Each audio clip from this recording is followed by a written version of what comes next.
What's going on, everybody? Welcome back to the Battle Line Outdoors podcast. We are back. As you can see, we're doing a video style if you're watching on YouTube. If you're listening on Spotify, nothing new. I encourage you to go check out our YouTube video version of this that can be found at the Battle Line Outdoors or at the link down below. Tried recording this the other day, and it didn't come out that well. So we'll see how this goes. And regardless, we'll probably still upload this one just to have it up. But for sure, the audio should be in working order. But give you guys some quick updates. Steven and I made it through turkey season. And then we also have a special announcement, which you will find out in this episode. So without further ado, we can get into that. So Steven and I originally wanted to start this just ourselves and maybe add somebody as we went. But some things kind of fell in the right place, and we are now able to have the person that's going to be speaking with us today, who will also be the fill-in for Steven when he cannot be on the podcast. So without further ado, this week's guest and the newest member of the Battle Line Outdoors, Mr. Roger Neal. There you are. Oh, no. Morning, Ben. Let me turn you up a little bit. All right, let's get this started. So the last time that we recorded this, I just went back and watched it. It wasn't the best quality on my end, so I think it's my Wi-Fi, but your end was fantastic. So we'll just see how it goes this week, and then we may try something else next week. But regardless, this is Roger, everybody. Roger and I have known each other for, what would you say, 2-3 years? Probably about 3 years, yeah. Yeah, we're pushing it. I think I met you through the Treason field staff. That's correct, I believe.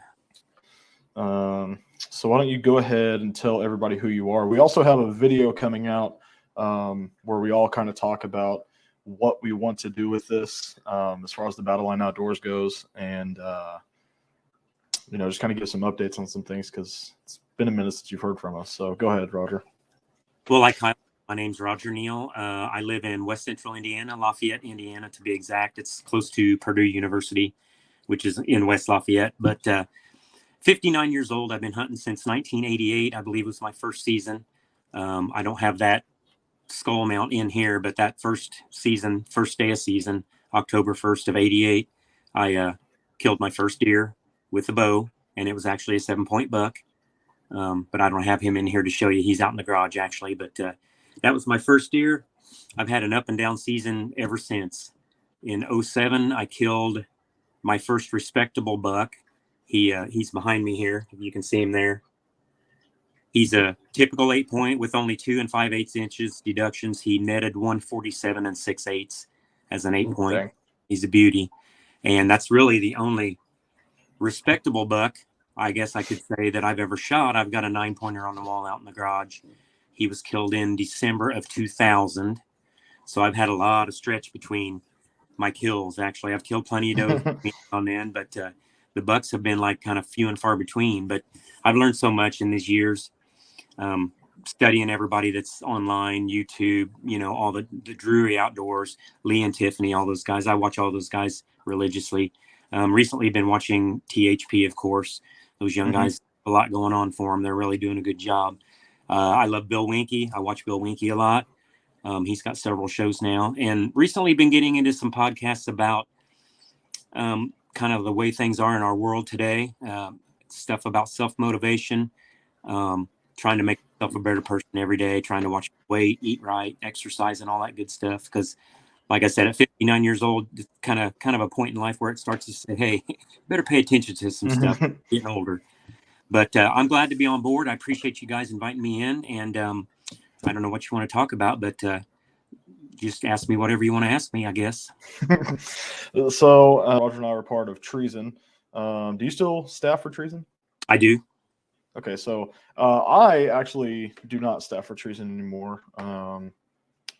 But that's kind of how I met a lot of the people that I know in the hunting community. Some other ones I've met through my personal Instagram, some ones that I've met just out and about. But Roger and I have known Roger, Steven, and I guess I should say, have known each other for about 3 years, and it just made sense to bring one other person on because it's kind of hard for Steven and I to push content for just ourselves. Kind of talked about it before, but me dealing with the DNR has kind of, didn't know if you're just listening for the first time. I'm from Missouri, but I moved to Oklahoma about almost 2 years ago. I decided to move to Oklahoma, and it's been a headache trying to be able to hunt. I had to skip out most of turkey season because of the rain down here, number one, but mainly because it was $185 to hunt a turkey, and I only got to go out twice. So you don't like hunting that much? No. No, I actually miss hunting Missouri. It's so different around here, and I mean, I like it in that aspect because it teaches me to I guess I could reteach myself how to hunt, if that makes sense. Like, I feel like I have a clean slate to start over. I don't know if that makes sense or not, but Makes sense. Perfect sense. Like, I have a brand new like where I live, it's around the river and there's no hills like I'm used to in Missouri. So, it's going to be a challenge trying to reteach myself a lot, but that's what the off season's for. That's what we're going to try to bring you guys is some quality content, just different things there's so many things that we can bring that are so overlooked by everybody. I mean, just off the top of my head, for those that do move to a new state, I kind of want to do like a school, if that makes sense, but not necessarily a school, but like a series where we kind of go through it together, what I look for, get tips from other people in the industry, some people that we've had on here, Clifton Denny, the goal for bringing Roger on is to meet more people and, just push out more content that's consumable and relatable to everybody in the hunting world. Because, one thing we told Roger coming on is we're going to hunt the way we want to hunt, and we're not going to change that. So I don't know if you want to go off of that any, kind of what you want to bring to the table. I'd like to bring, I guess, the style of hunting on your own, because I honestly haven't had a hunting partner pretty much the whole time I've hunted for all these years. I've hunted with a few friends here and there, but I've learned a lot by myself. A lot of trial and error, sitting in a tree stand, learning about wind direction and scent control and all that good, important stuff. But I think as far as my aspect goes, you'll be seeing me as a single person hunting. I've got a drone now, so I'll be doing a little drone footage on my own. And I just set a mock scrape up yesterday in the woods with some of the new heated hunt stuff, the bucktella and the doetella. And within a few hours of leaving the property, I had does scraping in it and looking up at the tree branch, or actually looking up at the vine that I've got hanging. It's actually still a little bit too high because they're looking up at it like they want to gnaw on it or sniff it, but they can't reach it. So I'm going to have to take a piece of rope or something out there to drop that down a little bit, give them something to rub their foreheads and stuff on. But I was really surprised. Heated hunt stuff works really great. Like I say, within just a few hours, and I was sweating and I was walking all over that creek bottom, and within a few hours of leaving, there was deer all over the place. So I'm kind of one of those people that, over the years, you watch these experts, if you will. And a lot of the things that the experts say is a no-no, I don't really believe in. I mean, I've had situations where, a 150s class buck will walk in on the trail that I walked into my stand. And I had that happen last year, but he was at a point where I just couldn't get a shot off at him. He stayed behind the brush, but he walked right up the trail I walked to my stand in. And I used no scent on my boots and my pant legs and stuff. And he never detected me. He was curious, like he knew something wasn't right, but he wasn't spooky. And that's the kind of things I've dealt with over the years. I've seen things like that where I'm not so sure that a lot of the things we're being fed is actually true. So I base a lot about how I hunt and where I hunt and why I hunt on the things that I've learned personally over the years. Right. I think it's something good to point out, and something that all three of us can say. Stephen and I hunt very similarly, but we're not the same. I think the way you hunt is like, I'll use the fingerprint analogy. The way you hunt is specific to you. You might. Okay, for Stephen and I, for instance, we shoot the same arrow.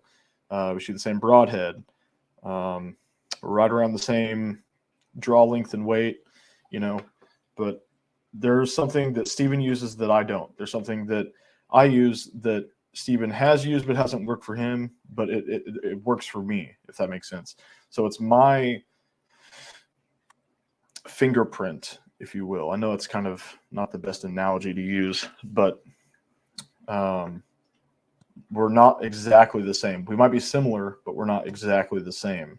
And I think that's where a lot of this content that we're going to be producing is going to be relatable to everybody. Is we might hunt the same, but we're not exactly the same, if that makes sense. Makes sense. Makes good sense. Right. I can things that I believe in. I've been shooting an Athens bow now for several years. Actually, back when they were made in northern Indiana, which was way back when I first started hunting. I shot one then. I can't even remember the model, but that's been so many years ago.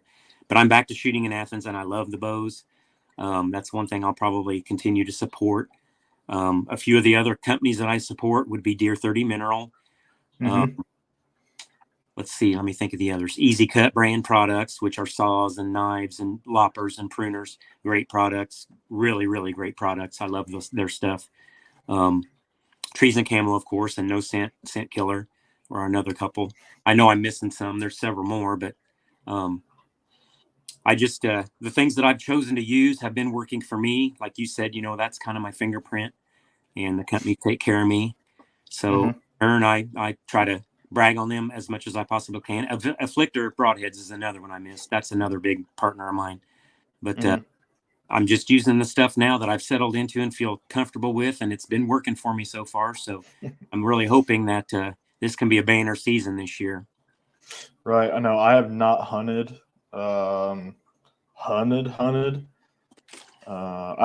deer for the last 2 years. I haven't hunted turkey. I'm not even going to count this year. So I haven't hunted turkey in a year since the one I killed last year. So I'm so ready to get back in the woods. I could probably go out now, but I'm kind of doing an inventory on what I have and what I need before I even think about going out. I just moved. Well, I wouldn't say just moved. As you can see, this isn't my house anymore. But I moved an hour away from where I was living. So all my stuff's in storage, and I have no idea what I have or what I need. The only thing I have in my car right now are a bunch of miscellaneous arrows that are different weights. There's a 3D course that is out by where I work, and I've shot that one time. So, the companies I support right now, I have to reapply for my heated hunts, but other than that, that's the only company that I think moving into 2022 that I'm a staffer for. Steve and I have talked about Camo Dust. That's Stephen and I's kind of method for scent control. Code Blue has the same stuff. If you remember back to the Clifton Denny episode, we talked to him, and Code Blue bought Camo Dust when it was first introduced into the market back whenever it was. So I have some Code Blue that I'm still trying to hang on, but I'm fixing to order some more Camo Dust. And whenever I get the more Camo Dust, that's probably when I'll make my scouting video. But that should be ordered here within the next 2 weeks, because it's starting to get down to the wire. It's June already, and we're getting close. So, Roger, you talked about your bow setup. You you talked about shooting in Athens. What kind of arrows? You don't mention broadheads. You said you use the Flicker, and I assume you're using the K2 fixed. Yes. Yeah. Yes. You can touch on why you use those, and just kind of let everybody know, just kind of what you shoot and how it works for you, and then I'll get into what I shoot now, and then what Steven shoots. That Steven's not here today. Well, I like I say, I shoot the Athens. I've got the Summit 7. It's actually a little bit older bow now. I'd like to upgrade, but you know how that goes when you're talking, $1,300 or whatever. So it's going to be a while probably before I upgrade. But as far as the Afflictor broadheads go, I shot a doe last year and clipped her back shoulder blade, or her front shoulder blade, sorry, and killed her. She ran 35 yards and died. And I was surprised because the arrow deflected off of her shoulder blade and didn't really hit anything too vital. But she died within 35 yards. I don't know exactly what I hit. Even dressing around, I wasn't sure what I hit. It might have been that main artery that's running down her back, because it was a little bit of a high shot. But it snapped that piece of bone off. They're strong broadhead, really good broadheads, and I just believe that their penetration's great and everything. I shoot 50 pounds, 27-inch draw, so I don't have a lot of oomph behind my arrows.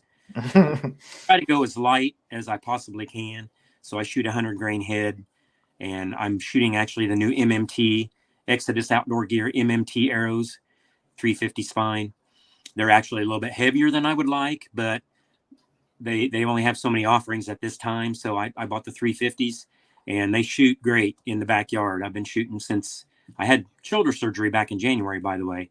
So I'm just now getting back into shooting my bow, but shooting those arrows in the backyard, they seem to fly terrific. So I can't wait to get them out and shoot them at farther distances other than my backyard and see how really.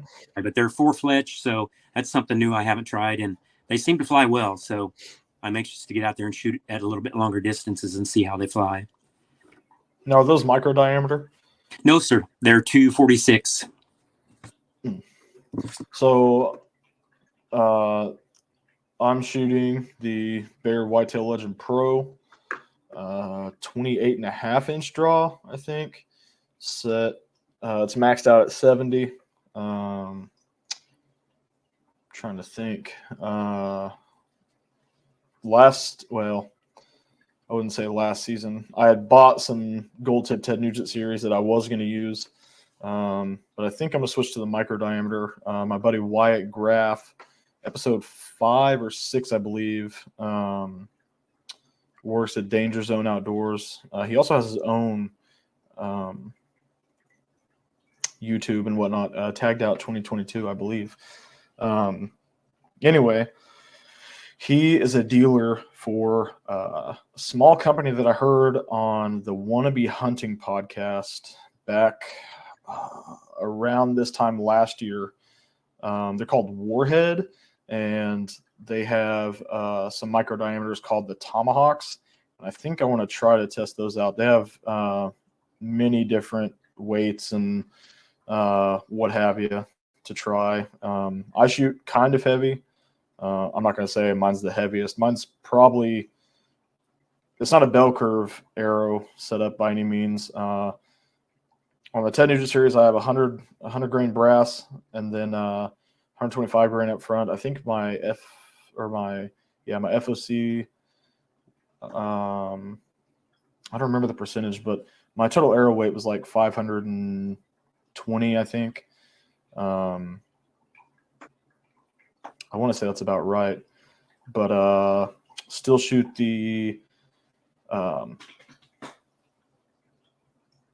the Magnus Stingers. Steven and I both shoot the Magnus Stingers, but I'm also thinking about trying some single bevels. So just kind of, I got a lot of time before season, but season will be here before you know it too. Season starts here October 1st, I believe. So same in Indiana. Yeah, I've got a little bit of time to like think about what I want to shoot and tinker around and whatnot. I just want to make sure I have my arrows ordered. But I go to Missouri here in a few weeks to shoot some techno hunt, and that's going to be a video coming out on our channel. If you don't know what techno hunt is, you're in a room and you can shoot.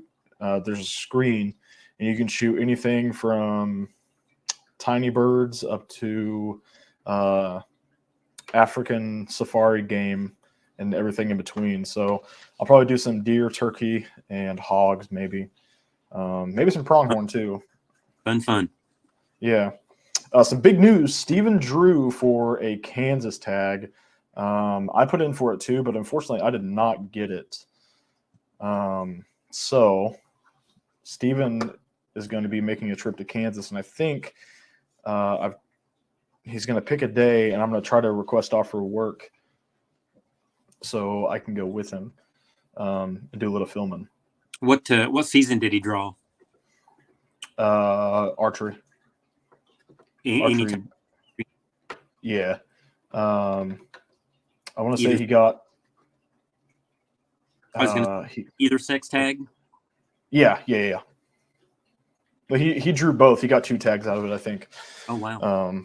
Yeah, we'll have to ask him. But if he would have sent me the group number, I would have gotten drawn 2. But he didn't set it up for a group. So if he would have got it in a group, the way I understood it is if he got drawn, then me and whoever else he would have had on there would have been drawn too. But I'm not likely to get a lot of stuff. I'm pretty open about the ticket that I got. If you don't know, you can go back and listen to the previous episodes. I won't talk on it too much, but it's prevented me from some managed hunts in the past, and I assume that's why I didn't get it. But that's almost out of here. It's almost off my record. So good. Nothing bad. It's just, I made one dumb mistake while hunting and didn't read the rules, and that's where I'll leave it. But Steven actually got a new bow. Steven got the new Bear Adapt, I think is that the THP bow? I believe it is, yeah. I got the new THP Adapt. Don't know his draw length. Don't know his draw weight. I know that he's going to try the Deer Cross archery that our buddy Clifton Denny shoots. So we're kind of going to be all over the place this season. That's what I like. Yeah. Right. I believe too, one thing to mention is all 3 of us are on the Tacticam team, and I tell you what, I'm enamored by those Tacticam cameras. I just love them. They work so easy. They work. They just function well. I've had a couple out since about this time last year on one of the external 12-volt battery boxes, and they're still 100% battery. So I tell you what, if you don't want to spend all the money on lithiums, go out and get you a kit from Herd 360 with the battery box and the wiring and stuff, and buy you a 12-volt, 12 amp hour rechargeable battery. They last, like I say, this next upcoming month of June will be a year. I've had 2 of those cameras in the field, and they still show 100% battery. Wow. I love it. A lot less disturbance here, wanting to check stuff. Yeah, right. And we'll leave a link to that down below because I'm actually intrigued too. Okay. As far as cellular cameras goes, I only have one Reveal. I'm gonna try to buy a couple more here soon, and maybe put some out on some public land around here. But I also have like 4 or 5 just cameras that I just have laying around that aren't cellular. So those for sure are going to be going out, taking pictures and whatnot. I know for sure I have a Moultrie. It was a cellular camera, but I canceled the subscription. I have a Spy Point. I canceled the subscription on it. And out of those 3 cell cameras that I've had, the Tacticam has been top tier. I won't speak on the other 2, but the Tacticam has been like nothing but helpful. I use my Tacticam. I think I have the Reveal as a security camera around this time last year. So that's what's they're so versatile. But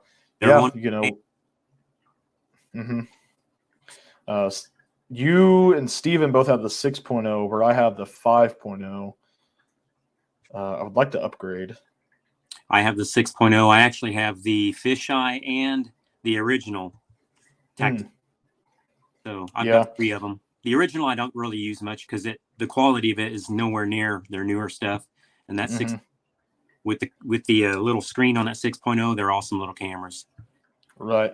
I'm actually filming this with my GoPro as my web camera. That actually stays on my tether and will stay on my tether only because this camera is such a good camera. But the Tacticam is made by hunters for hunters, and I will have a Tacticam on my bow whenever I shoot techno and in my tree this season. And then I've also made one upgrade to my camera, and I should have brought it. I'll be right back. Okay. This is the camera that I switched to for this season. This is a Panasonic HC VX870. It's got infrared or night vision, whichever. I love this thing.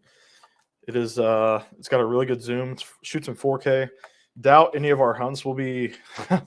They might be filmed in 4K, but they definitely will be edited in 4K. Only because my MacBook cannot handle it.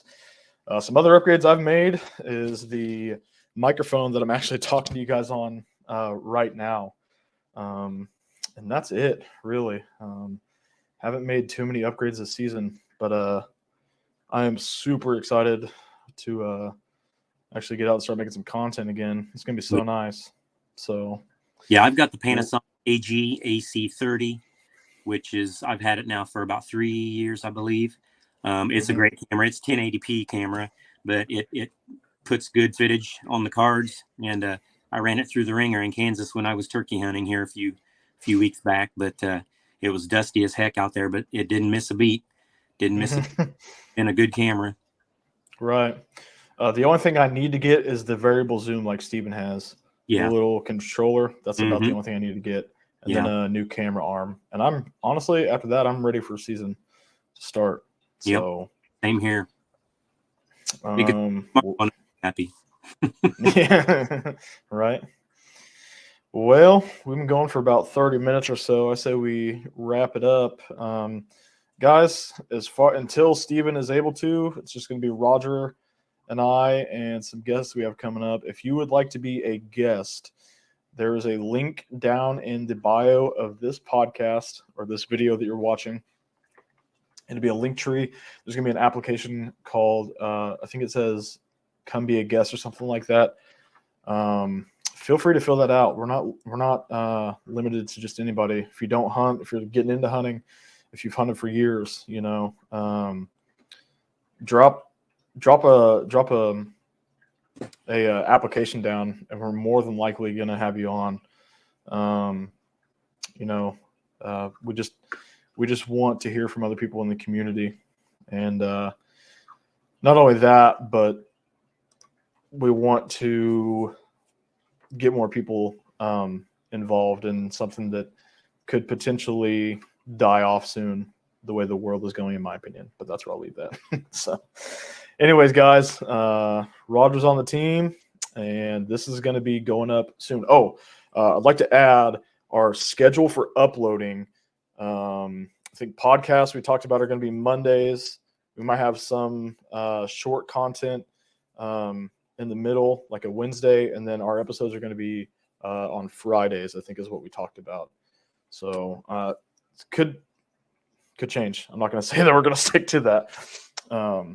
But for sure, video podcast will come out 6 p.m. Monday night, and the audio version will come out 6:30 a.m. on Monday as well. So video 6:30 p.m. Audio will be 6:30 a.m. after this recording. This will probably go up Wednesday, May 31st, as I'm recording this. So the minute we're done, I'm going to knock this edit out and get it scheduled to upload. But until then, guys, bear with us because it's going to be a fun ride. Roger, got anything else? Just big learning curve. We'll all have to hold it together and do our best and see if we can get a little bit of a following. All right. So